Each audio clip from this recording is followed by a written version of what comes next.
Bienvenue sur la chaîne Rêve ou Réalité. Nouvelle vidéo sur le RGPD, Règlement général sur la protection des données. Nous parlons de l'engagement des sociétés de vente directe ou MLM avant l'échéance du 25 mai 2018.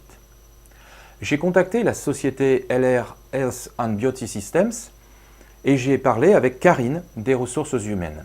Cette personne m'a informé qu'aucune réponse par téléphone ne serait faite et je devais envoyer mes questions par email. Je viens de recevoir à l'instant une réponse du directeur France de LR et donc je vous donne sa réponse. Il m'a indiqué que les conseils travaillent sur cette question et que LR Health and Beauty Systems apportera comme toujours les solutions adéquates aux partenaires LR. Il ajoute qu'il préfère communiquer directement auprès des partenaires LR eux-mêmes. Alors c'est déjà une bonne chose de voir que la question est en cours de traitement. Reste la question du délai et de la nature des solutions apportées. N'ayant pas les informations précises, je vais émettre une hypothèse qui n'engage que moi, bien entendu. La personne que j'ai eue aux ressources humaines m'a clairement rappelé que les partenaires LR étaient statutairement indépendants, sans lien de subordination avec la société. On retrouve d'ailleurs cette phrase au paragraphe 4 de la demande de partenariat LR, le contrat finalement LR, et plus bas au même paragraphe, la phrase, entre guillemets, « Le distributeur s'engage à respecter toutes les lois et réglementations commerciales, sociales et fiscales ».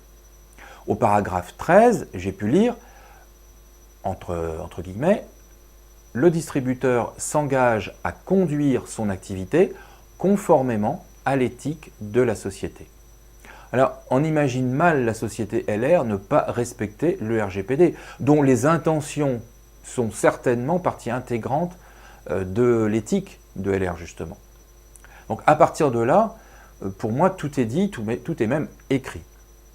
Dans la pratique, cela voudrait dire, par exemple, que si le RGPD impose de nouvelles mentions sur les bons de commande, LR mettra à jour et imprimera de nouveaux bons de commande, mais qu'il vous appartiendrait, à partir de ce moment-là, de vous procurer ces nouveaux bons de commande et détruire les précédents devenus obsolètes.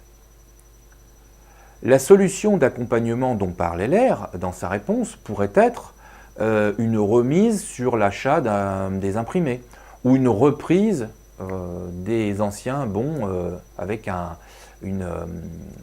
des points ou des bons. Soyons clairs, le sujet du RGPD est délicat et LR prendra certainement tout le temps qu'il faut pour apporter ses solutions. N'attendez pas de LR une communication, des instructions ou des outils en urgence. Vous risquez d'attendre au-delà de la date butoir du 25 mai, après laquelle certaines de vos actions commerciales non mises à jour seront devenues illégales. On se retrouve tout de suite pour une prochaine vidéo sur deux autres sociétés.